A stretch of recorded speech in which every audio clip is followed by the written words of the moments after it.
আসসালামু আলাইকুম এভরিওয়ান, কেমন আছেন সবাই? নতুন আরেকটা ব্লগে সবাইকে ওয়েলকাম জানাচ্ছি। আজকে মালয়েশিয়ার রাস্তা দেখাবো ফার্স্টেই আপনাদেরকে, কারণ খুব সুন্দর একটা জায়গায় যাচ্ছিলাম। রাস্তাটা এত সুন্দর দেখতে, তো ভাবলাম ভিডিও করতে করতে যাই, আপনাদের কাছেও ভালো লাগবে আর সাথে কিছু কথাও বলি। আমাদের হচ্ছে ইফতার পার্টি ছিল, তো ইফতার পার্টিতে গিয়েছি, বাট ওখানে ভিডিও অ্যালাউ ছিল না। তো ওখানে জাস্ট আমরা যাওয়া পর্যন্তই ভিডিও করতে পেরেছি রাস্তার, এরপরে আর কোনো ভিডিও করা হয়নি।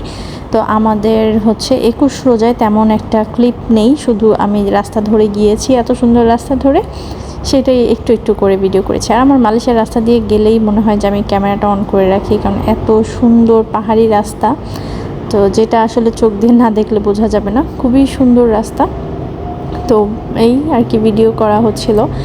তো ইফতার পার্টিতে যেহেতু অ্যালাউ ছিল না, আমি যেহেতু প্রতিদিন ইফতারে কি করছি না করছি সব কিছু আপনাদের সাথে শেয়ার করি, কিন্তু 21 রোজার ইফতারটা সেভাবে আপনাদের সাথে শেয়ার করা হলো না। তাই আমি 21 আর 22 রোজার যেই ভিডিওগুলো সেগুলো একসাথে করে দিয়েছি। এটাও মানে আমি যেহেতু প্রতিদিন ভিডিও করছি, তো আমার একটা সিরিয়াল ছিল যে আমি 30 রোজা বা 29 রোজা যেটাই হোক আমি 30টা ভিডিওই করব, বাট সিরিয়াল ব্রেক হয়ে গেল আর কি। জঙ্গলের রাস্তা ধরে যাচ্ছিলাম, এত সুন্দর, আপনারাই দেখে বলেন যে এত মনোমুগ্ধকর পরিবেশ, আসলে কি বলবো। তা যাক, আলহামদুলিল্লাহ আমরা গিয়ে পৌঁছেছিলাম ঠিকঠাকভাবেই পাহাড়ি রাস্তা ধরে। আর গুড়ি গুড়ি বৃষ্টি ছিল, খুবই ভালো লাগছিল, তার মধ্যে বিজোড় রাত ছিল। তো সব কিছু মিলিয়ে আমাদের 21 রোজাটা খুব ভালো কেটেছে। আর এটা হচ্ছে 22 রোজার ভিডিও। তো ভাবলাম অনেক দিন ভাজাভুজি হয় না, আজকে হচ্ছে কোনো কিছু করব না, ভাজাভুজি করে ফেলবো। আর আপনাদের ভাইও বলতেছিল যে আজকে একটু মুড়ি মাখা খাবে, তো এই জন্য আর কি এই যে আলুর চপ, পেঁয়াজু, বেগুনি অ্যাজ ইউজুয়াল যেটা থাকবেই আর কি, তো এটাই করে ফেলেছিলাম আজকেও। তো বেগুনিগুলোকে ভেজে নিচ্ছি, বেগুনিগুলো কিন্তু খুব ক্রিস্পি হয় আমার আজকের বেগুনিগুলো। তেলে দেওয়ার সময় একটু এবড়ো থেবড়ো হয়ে গিয়েছে, বাট টেস্ট কিন্তু কোনো দিক থেকে খারাপ হয়নি, বাট অনেক ক্রিস্পি হয়েছে। আর অন্যদিকে আমি একটু বাদাম ভেজে নিচ্ছিলাম, কারণ আয়াত আর আয়াতের বাবা এই বাদামটা খেতে খুবই পছন্দ করে। তো ওরা ইফতারের পরে যদি টিভি দেখে বা কিছু, তো টিভি দেখতে দেখতে দেখা গেছে যে এরকম একটু বাদাম খায়। তো আমি একটু ভেজে হচ্ছে বক্সের মধ্যে করে রেখে দিই, যাতে আস্তে আস্তে খেতে পারে।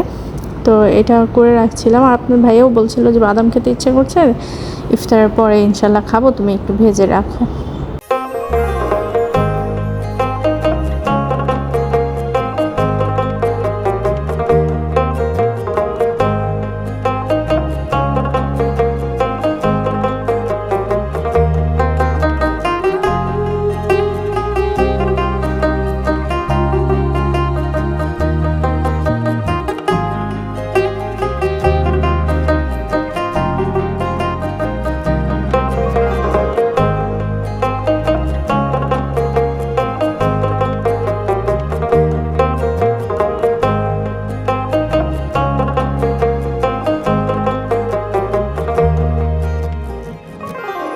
আলহামদুলিল্লাহ আমাদের 23 রোজার ইফতার, আমি একটু ম্যাঙ্গো লাচ্ছিও করেছিলাম, তো সেটাও গ্লাসে ঢেলে নিচ্ছি।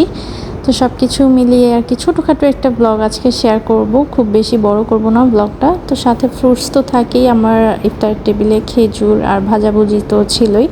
আর আজকে যেহেতু মুড়ি মাখা করব, আমি কি করেছি, বেসন দিয়ে কয়েকটা কাঁচামরিচও ভেজেছি, এটা মুড়ি দিয়ে খেতে ভীষণ ভালো লাগে। তো এই তো আমি আর আপনাদের ভাইয়া বসে পড়েছি। আয়াত হচ্ছে দুষ্টামি করছিল, তখনও বসেনি, ও হচ্ছে আজান দিয়ে দেয় তারপরে আর কি আসে, অনেক ডাকাডাকির পরে। তো স্কুল থেকে আসার পরে সে একটু এদিক সেদিক, মানে তার মনটা খারাপ থাকে বা ঘুম ঘুম থাকে, যেহেতু বাসায় দিনের বেলা ঘুমায় না, তো এই জন্য খুব ডিস্টার্ব করে। তো যাই হোক, ও পরে এসে আর কি জয়েন করেছে আমাদের সাথে।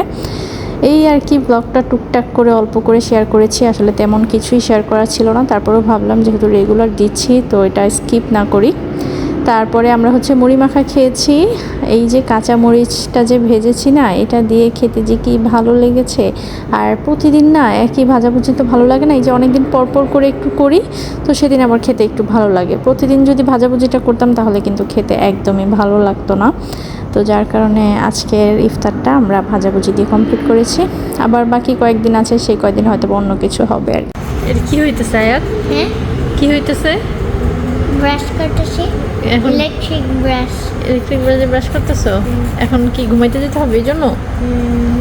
হুম, ইনভিজিবল পেস্ট। হুম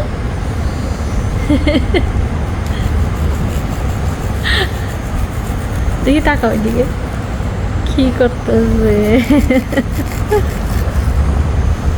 2 মিনিট করতেছি।